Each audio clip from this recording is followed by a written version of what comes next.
বন্ধুরা, আজকে আমি একটি নতুন গল্প নিয়ে তোমাদের মাঝে উপস্থিত হয়েছি। এটি একটি সত্যি এবং বাস্তব জীবনের ঘটনা। শেষ পর্যন্ত শোনার জন্য আমার অনুরোধ রইল। এটি শুনলে তোমাদের মন গলে যাবে। দেরি না করে চলো শুরু করা যাক। গভীর রাতে হঠাৎ আমি অনুভব করলাম কেউ আমার দরজায় জোরে জোরে আঘাত করছে। আমি ভেবেছিলাম হয়তো আমার স্বামী হবে, কিন্তু দরজা খুলে আমি দেখলাম আমার ভাসুর অত্যন্ত অদ্ভুতভাবে আমার দিকে তাকিয়ে রয়েছেন। আমি তখন নিজেকে বাঁচানোর জন্য দৌড়ে রান্নাঘরের দিকে চলে গেলাম। তখন আমার ভাসুরও আমার পিছু পিছু দৌড়ে এসে আমাকে ধরে ফেললেন। তিনি আমাকে মাটিতে জোরে ধাক্কা দিয়ে ফেলে দিলেন। আমার সাথে তিনি যা করলেন তা শুনলে বন্ধুরা তোমাদের মাথা গরম হয়ে যাবে। বন্ধুরা, গল্পটি অনেক অনেক ইন্টারেস্টিং। আমি আশা করি গল্পটি শুনে তোমরা অনেক মজা পাবে। তবে গল্পটি শোনার পূর্বে বন্ধুরা, তোমাদের নিকট আমার একটি ছোট্ট অনুরোধ আছে। তোমরা দয়া করে আমার চ্যানেলটি সাবস্ক্রাইব করে আমাকে সাপোর্ট করবে।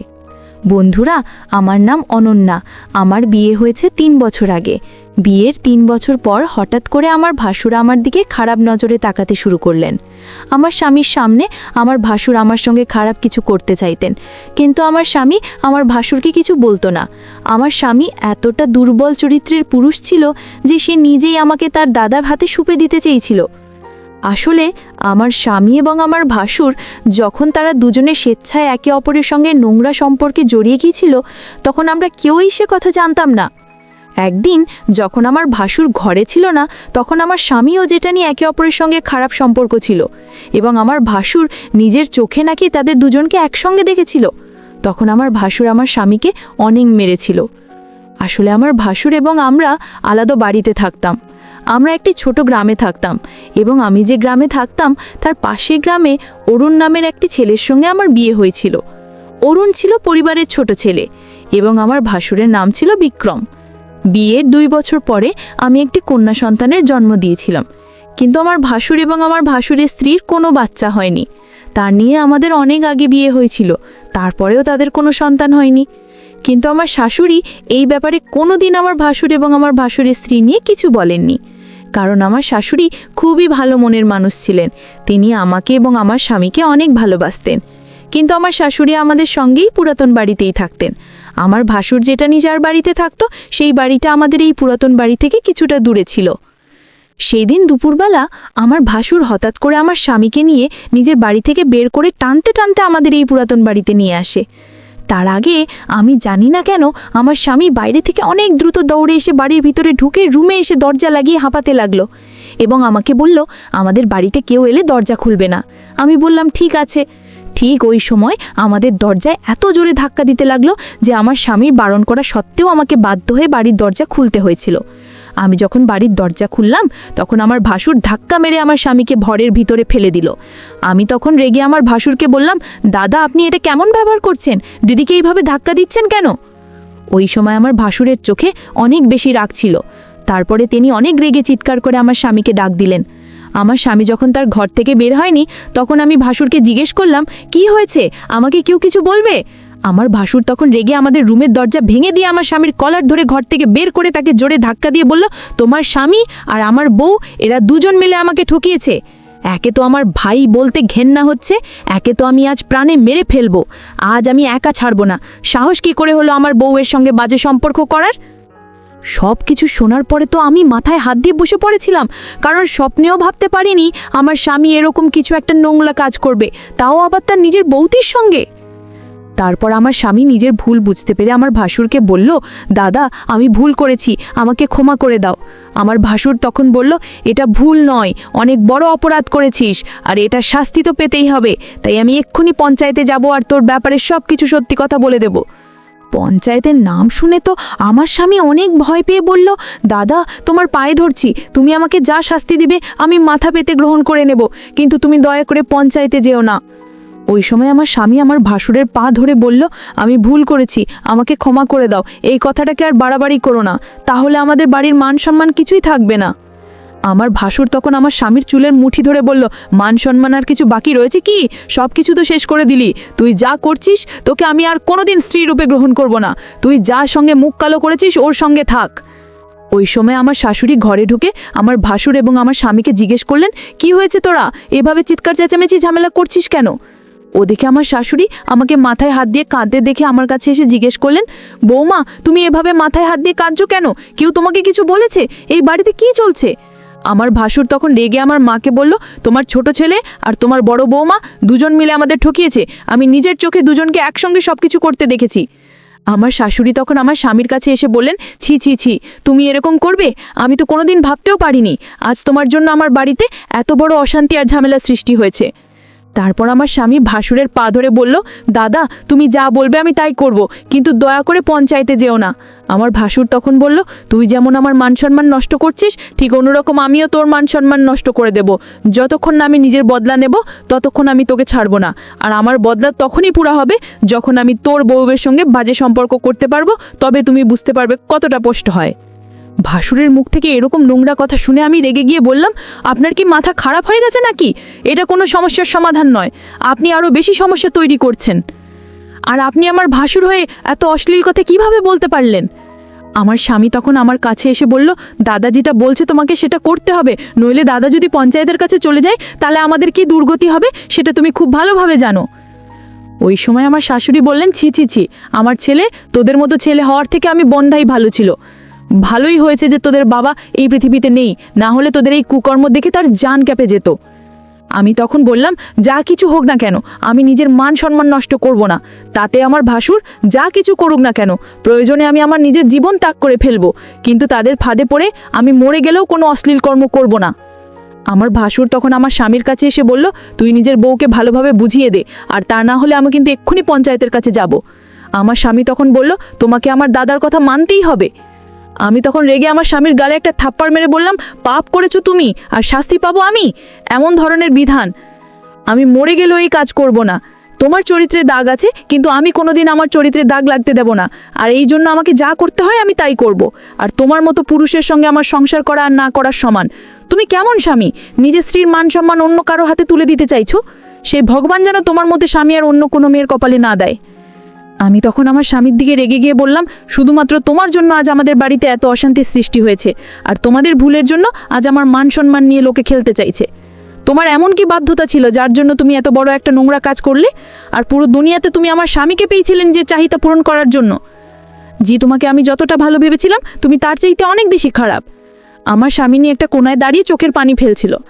তারপর আমি যখন কোনো মতে আমার ভাসুর এবং আমার স্বামীর কথা মানতে কোনোভাবেই রাজি হইনি, এবং আমার শাশুড়িও যখন আমার সপক্ষে ছিলেন এবং তিনি যখন এই কাজটা করতে বাধা দিলেন নিজের ছেলেদের, তখন আমার স্বামী ভাসুর জোর করে আমার শাশুড়িকে এবং আমার মেয়েকে একটা ঘরের মধ্যে বন্ধ করে দেয়। তারপর আমার স্বামী ভাসুরকে বলল, মারকে তো ঘরের মধ্যে বন্ধ করে দিলাম, এবার আমার বউয়ের সঙ্গে তোমার যা করার আছে তুমি করতে পারো। এটা বলে আমার স্বামী যখন ঘরের বাইরে চলে গেল এবং আমার ভাসুর যখন আমার দিকে এগিয়ে আসছিল, তখন আমি না পেরে আমার ভাসুরকে জোরে ধাক্কা দিয়ে দৌড়ে ঘর থেকে বেরিয়ে তাড়াতাড়ি করে পঞ্চায়েতের দিকে গিয়েছিলাম। আমার ভাসুর আমার পেছনে আমাকে ধরার জন্য ছুটে আসছিল। আমি কোনো রকমভাবে নিজের মান সম্মান রক্ষা করে তাড়াতাড়ি পঞ্চায়েতে এসে হাজির হয়েছিলাম। আমি ভেবেছিলাম পঞ্চায়েত আমার সঙ্গে ন্যায্য বিচার করবে, কিন্তু পঞ্চায়েতে আমাদের ব্যাপারে সব কথা শোনার পরে যা সিদ্ধান্ত নিয়েছিল সেটা শুনে তো আমার পায়ের তলা থেকে যেন মাটি সরে যাবার অবস্থা হলো। সব কিছু শোনার পরে পঞ্চায়েত আমার ভাসুরকে জিজ্ঞেস করলো যে সে কি চায়। আমার ভাসুর তখন জোর গলায় করে বলল, আমার ভাই যেমন আমার বউয়ের সঙ্গে বাজে কাজ করেছে, আমি ঠিক তার বউয়ের সঙ্গে এরকম কাজ করতে চাই, তবেই আমার সঙ্গে ন্যায্য বিচার হবে। পঞ্চায়েতে যিনি প্রধান ছিলেন তিনি তার সহকর্মীদের সঙ্গে কিছু আলোচনা করার পরে ঘোষণা করলেন যে আমার ভাসুর যেটা বলছেন সেটাই হবে। ওটা শোনার পরে তো আমি পঞ্চায়েতকে বলেছিলাম, আপনারা এটা ঠিক করছেন না, আপনারা আমার সঙ্গে অন্যায় করছেন। আমার স্বামী এবং আমার ভাসুরের স্ত্রী ভুল কাজ করেছে, কিন্তু এটা শাস্তি আমি কেন পাবো? আমার সঙ্গে এত বড় পাপ কাজ আপনারা করতে পারেন না, তাই আমি পুলিশের কাছে যাব। কিন্তু আমার সঙ্গে এত বড় অন্যায় আমি কোনো মতেই হতে দেব না, সব কিছু আমি জেনে নেব। পঞ্চায়েত কিন্তু আমার সঙ্গে কোনো উপকার করলো না, কিন্তু এরপরে জানি না কি হয়েছিল। ওদিকে আমার ভাসুরের স্ত্রীকে শাস্তিস্বরূপ পঞ্চায়েতের প্রধান এবং তার সহকর্মীরা পঞ্চায়েতের ঘরে তাকে বন্দি করে রেখেছিল। আমি যখন পঞ্চায়েতের আদেশ মানতে রাজি হয়নি, তখন পঞ্চায়েতের প্রধান বলে দিয়েছিল যে গ্রামের কোনো মানুষ যাতে আমাদেরকে সাহায্য না করে, গ্রামের কোনো দোকানদার যাতে আমাদের কাছে কোনো জিনিস বিক্রি না করে, এমনকি গ্রামের যে টিউবওয়েল থেকে আমরা জল তুলে আনতাম সেটাও আমাদেরকে বারণ করে দিয়েছিল। আসলে আমাদের গ্রামের মানুষেরা পঞ্চায়েতের প্রত্যেকটা আদেশ খুব ভালোভাবে মেনে চলত। তাছাড়া আমাদের কাছে আর কোনো উপায় ছিল না। পুলিশের কাছে কেউ ভয়ে যেত না, কারণ পঞ্চায়েত যখন জানতে পারত যে কোনো মানুষ তার বিচার সালিশ করার জন্য পুলিশের কাছে গেছে, তখন তাদের সমস্ত সুযোগ সুবিধা পঞ্চায়েত বন্ধ করে দিত। তাই গ্রামের মানুষ ভয়ে পুলিশের কাছে যেত না। গ্রামে কোনো বাড়িতে কোনো কিছুর অসুবিধা হলে সেটা পঞ্চায়েত মীমাংসা করত।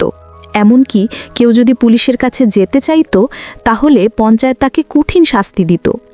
পঞ্চায়েতে যা কিছু মীমাংসা হয়েছিল সব কিছু শোনার পরেও আমার স্বামী কাপুরুষের মতো চুপচাপ দাঁড়িয়েছিল। আমার তো এটা ভেবে আশ্চর্য লাগছিল, একটা মানুষের সঙ্গে এত বছর সংসার করার পরেও সে কিভাবে নিজের বউকে ধোঁকা দিতে পারে। শুধু তাই নয়, নিজের কুকর্ম করার পরে তার সমস্ত কুকর্মের ফল আমার ঘাড়ে চাপিয়ে দিতে পারে। সে যদি ভুল করার পরে নিজের ভুল স্বীকার করে শাস্তি ভোগ করে নিত, তাও আমি তাকে ক্ষমা করে দিতাম। কিন্তু আমার স্বামী এতটা স্বার্থপর যে নিজেকে কঠোর শাস্তির হাত থেকে বাঁচানোর জন্য আমাকে বলি দিতে চেয়েছিল। ওদিকে আমি মনের মধ্যে জেদ করে নিয়েছিলাম যে যাই হয়ে যাক না কেন, আমি নিজের ভাসুরের কাছে নিজেকে সঁপে দিতে পারবো না। আর অন্যদিকে আমার ভাসুর আমার স্বামীর সঙ্গে বদলা নেওয়ার চক্করে আমাকে নষ্ট করার জন্য উঠে পড়ে লেগেছিল। আর পঞ্চায়েতের নির্দেশ অনুযায়ী গ্রামের কেউ আমাদের সাহায্য করতে রাজি হয়নি। গত 2 দিন থেকে আমি, আমার শাশুড়ি ও আমার মেয়ে আমরা না খেয়ে দিন কাটাচ্ছিলাম। আমাদের বাড়ির সমস্ত খাবার শেষ হয়ে গিয়েছিল। আমার শাশুড়ি যখন গ্রামের দোকানে গিয়েছিল চাল ডাল কেনার জন্য, তখন কেউ আমাদের খাবার দেয়নি। কারণ গ্রামের পঞ্চায়েত বলেছিল আমাদের যদি কেউ সাহায্য করে তাহলে আমাদের মতো তাদেরও অসহায় করে ছেড়ে দেবে। ওই ভয়ে কেউ আমাদের সাহায্য করেনি। আমার 4 বছরের ছোট্ট মেয়েটা না খেয়েই দিন কাটিয়েছিল। ওদিকে আমার স্বামী শাশুড়ির ভয়ে আমাদের বাড়ি ফেরেনি। তারপর সেদিন সন্ধেবেলায় আমাদের বাড়ির দরজায় যখন কেউ ডাক দিচ্ছিল, তখন দরজা খুলে দেখলাম আমার স্বামী বাইরে দাঁড়িয়ে আছে। তাকে দেখে তো আমার পুরো শরীর রাগে জ্বলছিল। সে তখন আমাকে ধরে বলল, দয়া করে তুমি পঞ্চায়েতের কথা মেনে নাও এবং আমার দাদার সঙ্গে এই কাজটি করে নাও। মাত্র 1 দিনের তো ব্যাপার, প্লিজ তুমি আমার প্রতি দয়া করো না, আর তাহলে আমি মরে যাব। যদি তুমি এই কাজটি করো তাহলে আমাদের সব কিছু ঠিক হয়ে যাবে, আবার সব কিছু আগের মতোই হয়ে যাবে। না হলে আমাদের না খেয়ে মরতে হবে, আবার মেয়েটারও কষ্ট হবে।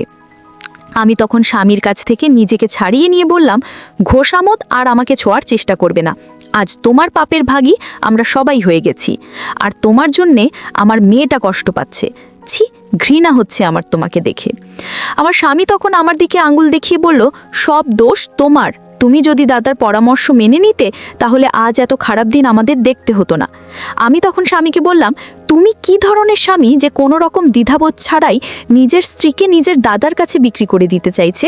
প্রত্যেকটা স্বামীর কর্তব্য হচ্ছে তার স্ত্রীর মান সম্মান রক্ষা করা, কিন্তু তুমি এতটা নির্দয়, নিষ্ঠুর ও নিচে নিজের মান সম্মান নিজের হাতে নষ্ট করার জন্য উঠে পড়ে লেগেছো।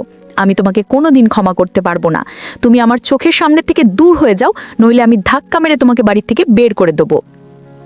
ওই সময় আমার শাশুড়ি ঘর থেকে বেরিয়ে এসে তার ছেলেকে দেখে অনেক রেগে গিয়ে ভিতর থেকে একটা লাঠি এনে বললেন, বেরিয়ে যা এখান থেকে, না হলে এই লাঠি দিয়ে তোর পিঠের ছাল আমি তুলে নেব। বেরিয়ে যা আমার চোখের সামনে থেকে, আমি তোর মুখ দেখতে চাই না। ওই কথাটা বলে আমার শাশুড়ি আমার স্বামীকে ঘর থেকে বের করে দিয়ে ভেতর থেকে দরজা লক করে আমাকে ধরে কাঁদতে শুরু করলেন। আমার শাশুড়ি মা আমার মাথায় হাত বুলিয়ে বললেন, আমি যতদিন বেঁচে আছি তোমার সঙ্গে অন্যায় হতে দেব না। আমি তোমার নিজের মা না হতে পারি, কিন্তু আমি তোমার শাশুড়ি মা। তোমার জায়গায় যদি আমার মেয়ে হতো তাহলে আমি তাকে এভাবে রক্ষা করতাম। আমি তোমার নিজের মেয়ে না হলেও তুমি তো অন্য কারোর মেয়ে, তাই তুমি একদম চিন্তা করো না। এই বলে আমার শাশুড়ি নিজের হাত থেকে লাঠিটা ফেলে দিয়ে ঘরের ভেতরে চলে গেলেন। আমি তো কিছুই বুঝতে পারছিলাম না যে এবার আমি কি করব। একবারের জন্য আমি ভেবেছিলাম আমার বাবা মায়ের কাছে আমি চলে যাব, কিন্তু আমার বাবা মা তো নিজেরাই খুব অসহায় ছিলেন, তাদের বয়স হয়েছিল। আমার বাবা মাও বৃদ্ধ হওয়ার কারণে কাজ করতে পারতেন না এবং আমার দাদা তাদের থাকা খাওয়ার দায়িত্ব নিয়েছিল। ওই অবস্থায় আমি যদি বাবা মায়ের বাড়ি চলে যেতাম তাহলে হয়তো তাদের ওপরেই বোঝা হয়ে যেতাম। এই ভেবে আমি বাবা মায়ের কাছে যেতে পারিনি। সেদিন রাতের বেলা আমাদের বাড়িতে খাবার ছিল না। যে দুটো মুড়ি রাখা ছিল সেই দুটো মুড়ি জলে ভিজিয়ে আমার মেয়েকে খাইয়ে ঘুম পাড়িয়ে দিয়েছিলাম। এদিকে আমার শাশুড়িও আমি সেদিন রাতে না খেয়েছিলাম। তারপর অর্ধেক রাতে মনে হলো আমাদের দরজায় কেউ জোর করে ধাক্কা দিচ্ছে। তখন মনে হয়েছিল হয়তো আমার স্বামী আবার বাড়ি ফিরে এসেছে। দরজায় শব্দ পেয়ে আমার মেয়ে ও শাশুড়ি উঠে যাবে এই কথা ভেবে আমি তাড়াতাড়ি ঘরের দরজা খুলতেই তাকে দেখে ভয় আমার শরীর কেঁপে উঠল। কারণ দরজা খুলতেই দেখলাম আমার ভাসুর দাঁড়িয়ে আছে এবং সে আমাকে দেখে বলল, দেখো তুমি আমার ভাইয়ের বউ, এটা আমি খুব ভালোভাবে জানি, কিন্তু আমার মান সম্মান এবং আমার জীবন নষ্ট করেছে তোমার স্বামী, সেটার বদলা আমি নেবই। তাই তোমাকে আমার সাথে রাত কাটাতেই হবে, নইলে না খেতে পেয়ে আমাদের সবার অবস্থা নাজেহাল হবে আর তোমার মেয়ে না খেয়ে মারা যাবে। তাই তুমি যদি তোমার মেয়েকে একটু ভালোবাসো তাহলে আমার সাথে রাত কাটানোর জন্য রাজি হয়ে যাও, না হলে আমি তোমার সাথে জোর জবস্তি করে সম্পর্ক করতে বাধ্য হয়ে যাব। তারপর আমি ভাসুরকে বললাম, আমার মেয়ের চিন্তা আপনাকে করতে হবে না, আমার মেয়ের জন্য এখন আমি বেঁচে আছি, নইলে কবেই মরে যেতাম। ভাসুরের কথা শুনে আমি তাড়াতাড়ি রান্নাঘরের দিকে যাচ্ছিলাম, তখন তিনিও ছুটে ছুটে আমার পেছনে এলেন। আমি বুঝে গিয়েছিলাম যে তিনি যেভাবেই হোক আজকে আমার সাথে খারাপই করে ছাড়বেন। আমি অনেক চিৎকার চেঁচামেচি করার পরেও কেউ আসছিল না, কারণ গ্রামের সবাই আমাদেরকে বয়কট করেছিল। কারণ আমি পঞ্চায়েতের বিচার মেনে নিইনি, এই কারণে গ্রামের সবাই আমাদের প্রতি বিরূপ ছিল। তারপর আমি ভাবলাম যে যেহেতু আজকে আমি আমার ভাসুরের হাত থেকে কোনোভাবেই রক্ষা পাবো না, আর এদিকে আমার কারণে আমার মেয়ে, আমার শাশুড়ি সবাই না খেয়ে আছে, সব কিছু চিন্তা করে দেখলাম আমি যদি আমার ভাসুরের সাথে এরকম কাজ করি, তাতে যদি আমার স্বামীর কোনো আপত্তি না থাকে, তাহলে আমি আর কি করব। নিজের ইজ্জত বাঁচানোর জন্য অনেক সংগ্রাম করেছি, অনেক চেষ্টা করেছি, আর পারবো না। এখন যা করে ভগবানের ইচ্ছা। এই সব কিছু চিন্তা করে আমি আমার ভাসুরের সাথে বাজে কাজ করতে রাজি হয়ে গেলাম। আমার ভাসুর এতটা শক্তিশালী ও ক্ষমতাশালী ছিল যে মনে হচ্ছিল যেন আমার উপর একটি ঘূর্ণিঝড় বয়ে যাচ্ছিল। আমি আমার ভাসুরকে বললাম, দয়া করে আপনি একটু সহনশীল হন, আমার অনেক কষ্ট হচ্ছে।